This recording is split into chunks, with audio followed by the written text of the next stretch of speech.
Welcome back to Pitbox Social. We're doing another tech episode on helmets this time. And yet again, Tyler Hoffman from Tyler Hoffman Racing, Kingpin, and Track 9 joins us to let his expertise shine, because I think, again, he's probably owned one of all of these helmets, or at least has tried the product on.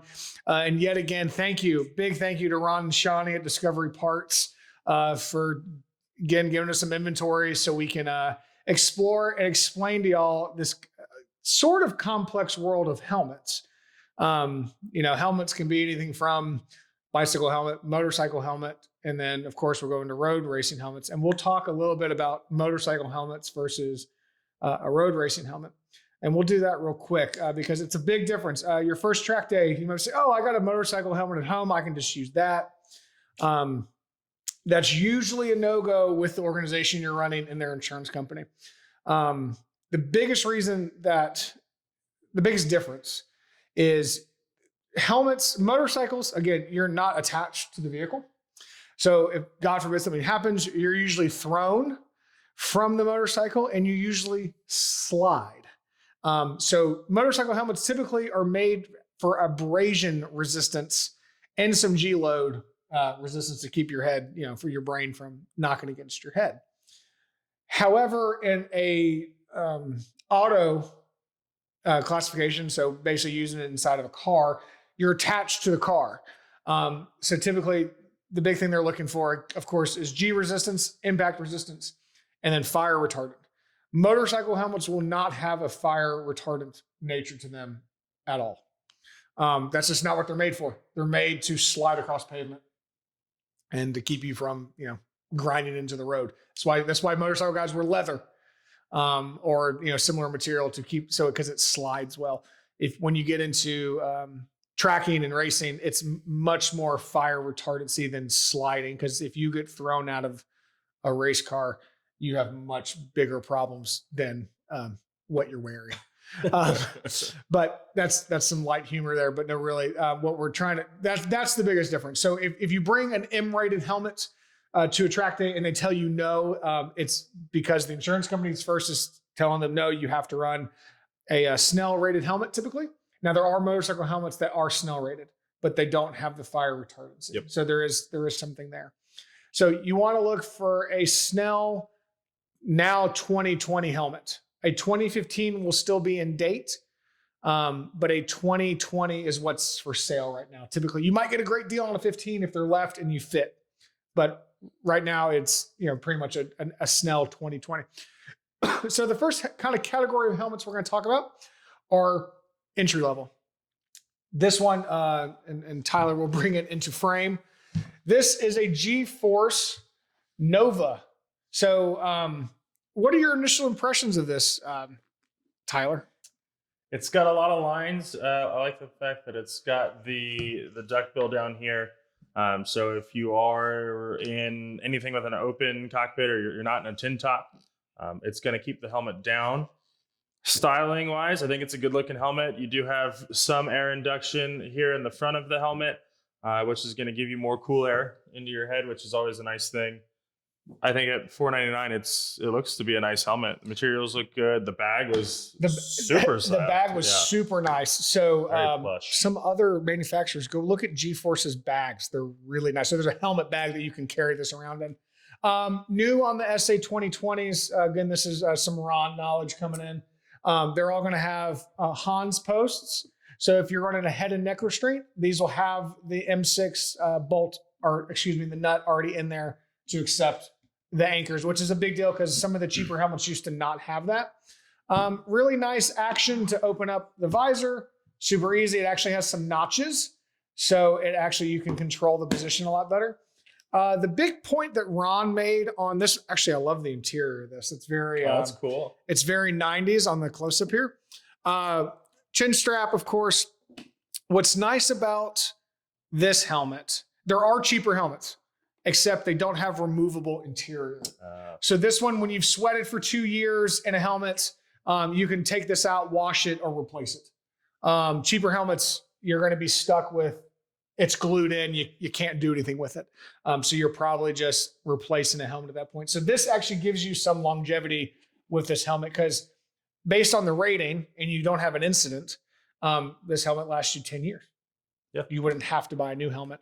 If you're doing a couple of Ds a year, or you're not using it a ton, it can last you very well up to 10 years. So what we're going to note, very well. What you're going to notice that happens as we go up in price initially is, styling's subjective. You could love this style and this is very cool to you. I mean, nothing wrong with that. But this is a decently heavy helmet from what me and Tyler typically use, which we'll get to in a little bit. And again, what determines, it's not heavy, but it's heavier than what we'll get to in a little bit.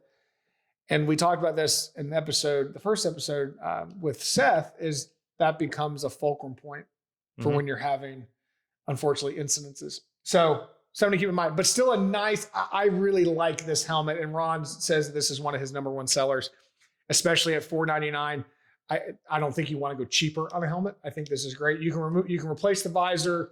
It has options to add different air intakes and comms and everything else. I'm a big fan of this G-Force helmet. I like the notched visor here. So if you're you're a full crack kind of guy, no problem. If you're a half crack or a quarter crack, this can it'll see fit for wherever you fall. Yeah. That's something that I'm surprised it's not in more helmets. Yeah, that's super nice, and it does have a nice locking mechanism on the side here. So when it locks down, it's not going anywhere. And I believe you can get smoked, mirrored, all different types of visors for this. So this G-Force Nova, they also have a Supernova, which is a carbon helmet. Actually, the carbon on it looks really cool. So again, check out this line of helmets if you're looking in the entry level, $499. So that's a good one. So we're gonna move this off to the side, and we're gonna look at the next $499 helmet that Ron graced us with, and this is the Bell M8. Now, this was my first helmet. Actually, it was an M7. I think Seth had an M5 or 4. Yeah. So this is Bell's classic, tried and true design. It just keeps getting updated. Has this really sick, really sick. It's very sick. Rock on. Very nice, sleek looking matte finish. Now, in the past, I would tell you to steer clear of the matte finish because they used to peel. After about 2 years, this thing was sticky and tacky. I believe they've redone it and you're not having that problem anymore. Again, on the inside, removable lining. No problem there. So if you get sweaty, you throw it in the wash or you just replace it. Still has Hans posts or Hans bolts so you can put your Hans in. This one does have some air vents that you can open and close, which I think it's a nice feature that you can at least adjust it. Again, nice fixture on, actually this one's a little harder to open, the helmet visor, but does not have the notch like the G-Force. I think this is the only helmet I've seen, the Nova here, G-Force is the only helmet I've seen that has the notches. So yeah, it's a little more traditional. I like the flat black. It is the parts packages are pretty common. So one of the things to watch out for on these helmets is making sure you keep the visor bolts nice and snug. Or if you're a heavy breather and you maybe consistently find that you fog up a helmet, these vents on top are really going to help you out a lot. Yeah. So make sure you keep those open unless it's raining. So don't want rain in your helmet. So yeah, this has been the industry standard of entry helmet for as long as I can remember. So this Bell M8, great helmet, $499. I think it comes in white, matte, black, and maybe like offshore orange, I think. Again, check out the website. I believe this one also you can change. Yes, you can change out to smoke, mirror, different lenses. I believe neither of these are anti-fog from the factory. So the lenses are not anti-fog. Again, as we go up in helmets, you'll see where anti-fog comes in and lens design becomes a big factor. So M8, this one, I'm trying to feel the lightness between him and that one. The lightness. They weigh about the same. G-Force might be a tidge heavier. But biggest thing on helmets, on, again, entry-level helmets, go to your local store, call Ron, talk to Ron, whoever your local safety person is. They're kind of everywhere. Sometimes you got to search for them, but they're anywhere there's a track, there's probably a safety guy. Try them on. They all fit different. Just because you're a medium or a large in one brand, you're probably not the medium or large in another. So these are your entry level helmets. And we've all started with these pretty much. I mean, these are all where we started.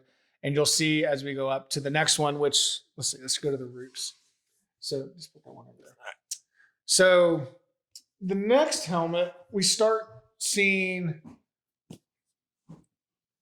a lot of features. So this is the Rooks. They really only make kind of one helmet design. US company.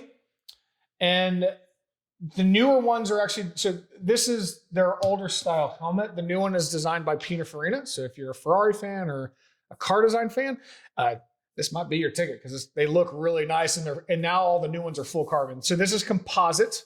So this is a fiberglass material.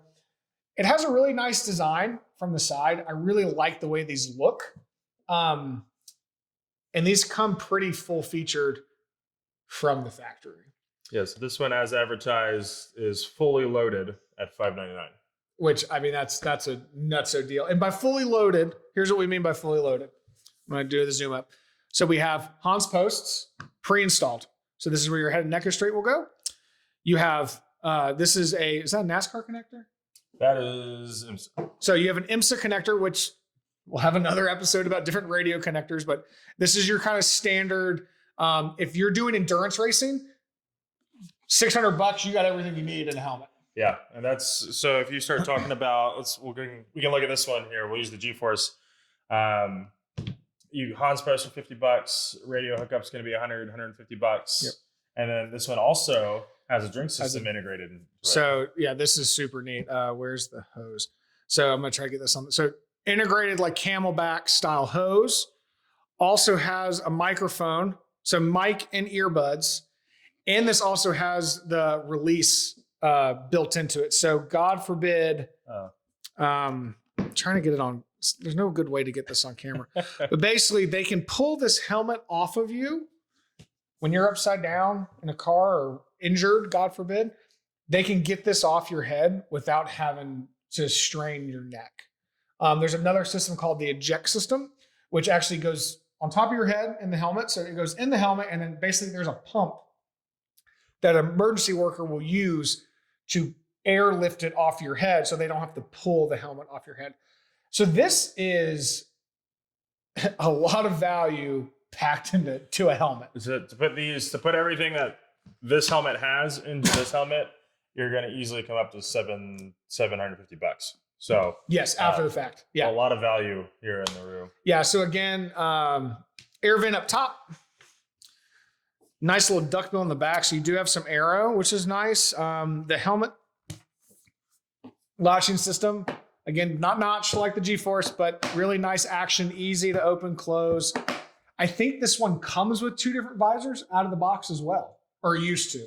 I know it used to. So it used to come with a smoked and a mirrored. So if you're looking for kind of the all-in-one package, this Rooks helmet is the ticket. This is great value for what you can do, what this accomplishes for the money. It is, I mean, that's impossible to beat. Yeah. So let's move the G-Force because the next helmet we're going to talk about is the Stilo line. And see if I can grab this without falling. Oh, we're going to try. No. Sorry about that. So that one's not Ron's. This is not Ron's. This is my father's. So this is a composite. So this is an ST4. So this is actually the later model, but they still look the same. The Stilo starts at $999. Yep. $1,000. You're going to get into a composite helmet. They're going to be silver, matte black, or offshore orange, which is it's a very bright orange. They're going to come standard with this has a blue visor on it, but they're going to come standard with a clear anti-fog visor. So big difference. It's the first helmet that we have a built-in anti-fog system. I don't believe the Rooks is anti-fog. I would expect it to be honest. It could be. but I don't know that for sure. Yeah, but anti-fog from the factory, again, you can swap out to like, there's like 12 different color lenses. Yeah. Stilo is my go-to. If I'm buying a helmet, this is what I'm looking at. Like you touched on before, go to your local helmet provider. I would highly recommend trying the helmets on because I have a couple of Stilos. I've got composites, carbons, open face Stilos. I wanted an Arai actually. I had bells in the past. I wanted to get my big boy helmet and do an Arai 5 years ago. Put the Arai. I tried to put the Arai on, and it didn't fit my big head. So I found my head fit really well in the Stilo. I didn't think I wanted one, and then I tried one on, and that was it. If you got a big head, so that's okay. Big note on the Rooks. These run small. If you have a big noggin, like these two guys, I don't fit in this helmet. Even their largest size, I can't get my head in. I wish I could, because what you pay for this, that comes bare for what you're getting in this for $500-600 is incredible. Absolutely. So Stilo. So composite, which is silver, $9.99 all day long. Great helmet. It's probably one of the lighter composites on the market. Mm-hmm. It kind of looks like a stormtrooper helmet. It's very cool looking if you're into Star Wars. The next bump up is to a carbon helmet, which is $1949. 1979. 1979, same difference. And then this model, which is called an 8860. This is where you're starting to race in any really competitive series that's not an amateur series. So if you're in a GT3 Cup, Porsche Sprint, Carrera Cup, anything SRO, anything that's organized and on TV, this is what you need.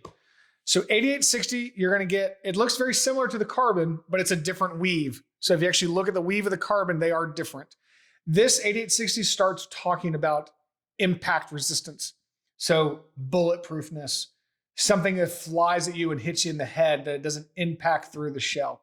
So if you're in a radical or open top car, you better be in an 8860. Absolutely. Not a composite, not a base carbon, 8860. What's your head worth? And this is, we're going to start talking about this. Okay. Your head. It weighs 8 pounds typically, unless you're me or him and they weigh 12. We got big heads. But this is half the weight of that Rooks or of that G-Force. I mean, it is a stark difference when you hold them side by side. There's not a good way to show you. Ron has some crazy way to show you he's working on literally like a impact resistance thing. But until you hold them, and I mean, literally go to their store and go like this. This is where the weight difference feels. I mean, because I want you to do the same thing, Tyler. You can feel the weight when it starts moving. It's hard to feel it when it's just sitting in your hand. But when you start moving it and think about your head and an impact, this is why you want to go to a lighter helmet, because you have less force on your head. The biggest thing in the sport, safety-wise, head and neck restraint, which we'll talk about more later, Hans, all that stuff, but then your helmet, because then you have less force moving around.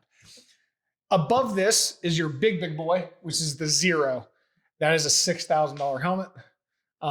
That is IndyCar, that's F1, big boy helmets.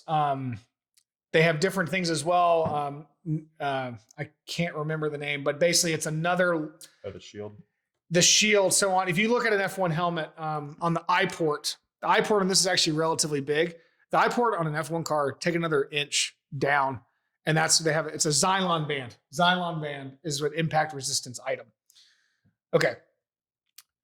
So at this point, you are paying for construction of the helmet, lightness, and then easeability, if that's really a word, the ease of adding features. Let's put that one down if you care, hand it to me, I'll move it. The ease of being able to add features. So where the Rooks, it comes from the factor this way, you can add radio. So they have 2 ports they have a port on each side.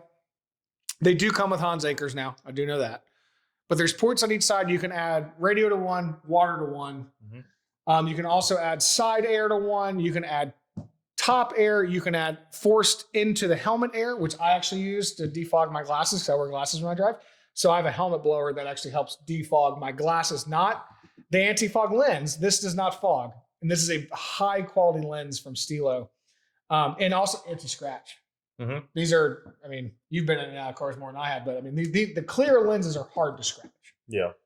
When you get into the colored lenses, they do scratch. It's just the way the color is applied, but still anti-fog. Like we said on the G-Force, there is some adjustment in the shield. Stilo has it as well, but it's really only for either fully locked down, like I have it right now, which is on this little peg. One step up, which is kind of a slight crack. I don't know if that comes on the camera or not. And then, of course, fully open. But that's kind of how that helmet operates. Again, you can change out the colors of the inside. You can get it, but again, removable. Red, blue, and we've recently found out white if you're special. That's a whole nother story. That's funny. But Stilo is definitely my go-to helmet if you have the funds to do it. I mean, all the helmets conform to the Snell 2020. So they all meet the minimum. But again, that's a minimum. Yeah. That's the 8860. If you're in anything other than a tin top, doesn't have a roof. Years ago when we were playing a lot with radicals and a local school, I immediately went to the 8860, and the Stilo has been my go-to since. Yeah. I've got a 8860. I have a composite, and I even have a Stilo open face rally helmet. I'm not going to talk about the rally helmet I know. that you stole from me. Yep. You didn't steal it. No, I would never. He just didn't sell it to me. Yeah, he was legit. I mean, everybody wants the helmet. It's a great helmet. They don't make it anymore. It's a great looking helmet. Look it up. Stilo rally helmet. They're very cool looking. They're badass. Yeah. So I have 3 of them. They're fantastic helmets. They fit. If you have a larger head, you may find that this is a bit more comfortable. The one thing, and Ron, and I think I heard it from Shawnee first, don't put this helmet on unless you're ready to buy one, because you won't be able to put on anything else after you put on a Stilo. They are, it's kind of like, and I may get some flack for this one, but it's once you get used to using an iPhone, if you come from a different platform, you get used to an iPhone and you really like it, or Apple products, that's kind of the Stilo and helmets, in my opinion. I agree. Very much so. But so value wise, right? Okay, so if you get into the carbon, 8860 is the middle point for these guys, pretty much. So $3,200, something about that. You're going to add a visor, it's $120. You're going to add radio, it's another $120, $130. What's nice about these helmets, they have cups in the ears. Let's see if I can get it out. These aren't exact, but when you buy the radio kit, these sit up against your ear and it is quiet in the helmet. If you have a loud car, this really does quiet the car down. When you get into the radio, this will be open like a Bose over the ear headphone. Yeah, I think noise canceling. It's like a noise canceling headphone. And it's great. You can hear your radio clear. So especially if you're endurance racing or sprint racing and your crew chief's trying to talk to you, you can definitely hear them over the loud car. So this is the Stilo. This is the big boy. You're spending money here. But I will say, if I'm spending money on my safety, composite at a minimum from them. What's your head worth? What's your head worth? Touched on earlier. I mean, if you're in anything with an open cockpit, 8860 would be the minimum that I would be willing to put on my head. Yeah. Everybody may weigh what their head is worth in different ways, but I believe I know what mine's kind of worth. So 8860 for me, if not a composite for sure. Yeah. So we're big fans of the Stilo, but again, it might not fit your head right. You might not like the features of it. Bring about that G-Force again. Yeah, I mean, I think if it was me, I'd be looking G-Force. And if I'm new, I'm looking at G-Force at $499 or composite Stilo at $1,000. And to touch on that, on the composite Stilo, the biggest thing you're going to see with a Stilo or any high quality helmet is the quality of the build. Oh yeah. So I wear my helmet some days it's like 5-6 days a week. I wear my helmet a lot. That's why I have multiple. But the quality of my helmet doesn't show that. Yeah. Whereas if you go down to the $300 price range, you start wearing the helmet once or twice a month for a year or two, you'll start to really show some wear. Whereas my helmets are my newest ones Probably from look great. 2 years old, and it looks fantastic. Looks brand new, probably. And that's also where the removable padding is a big help with that, because then it stays fresh. You don't stink. All that kind of stuff. If I was doing endurance racing, if I was getting into that, and if I needed comms and all of that, I think if my head would fit it, I think the Rooks is the ticket. At $600, it has everything you need and probably more. Looks good. There's nothing wrong with the way this helmet looks. It's just, it comes down to the way it fits your head. So again, like we've said in other episodes, go to your local speed shop, call Ron at Discovery Parts. He's going to give you the best advice. He's tried to impart some knowledge on us, but the man is literally a walking encyclopedia of everything car. I mean, the guy knows everything. I mean, he's just kind of a wealth of knowledge, and we're lucky to have him in the Atlanta area. So I think with that, we're going to end our helmet episode. But again, so we reviewed the GeForce Nova, the Bell M8, the Rooks. I don't think it has a name, but it's just called the Rooks. That's the Roux Composite. And then the Roux Composite, and then they're coming out with a carbon designed by Pininfarina, and then the Stilo 8860, which if budget's not a problem, I think that's where I'd live, because it's going to last you no matter what you do in this sport. It's kind of covers every basis. Endurance racing, Rooks, brand new to the sport. Not sure you're going to do it yet. GeForce, because you can upgrade it.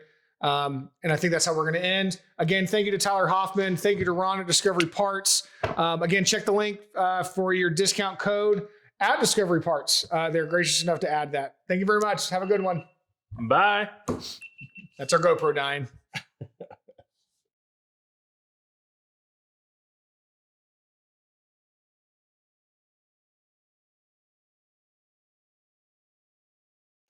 I think I'm impressed with this. I'm impressed. I love a lot of the little details on this, and I almost said like a lot of manufacturers should go look at what they're doing, because this is really cool. But what is this strap? Look at the width of it. The straps, and I'm gonna keep this in the show, because this is kind of after bloopers. I mean, if you look at the strap, the thickness of this strap and the thickness of this strap, this is a little dinky. That's the first kind of, if we want to talk about some of the cons of some of these helmets, that's the first thing I've seen on this that I really don't like, is how thick that strap is, because this is going to get thick, lack of thickness. This is going to get tangled. It could be, if you got gloves on, this could be a pain in the ass to do. But I really I like the cheek pads. I just don't like the strap. That's what made me look at it, to be honest. Yeah. Is I was going to compliment the cheek pads. I kind of got the zebra.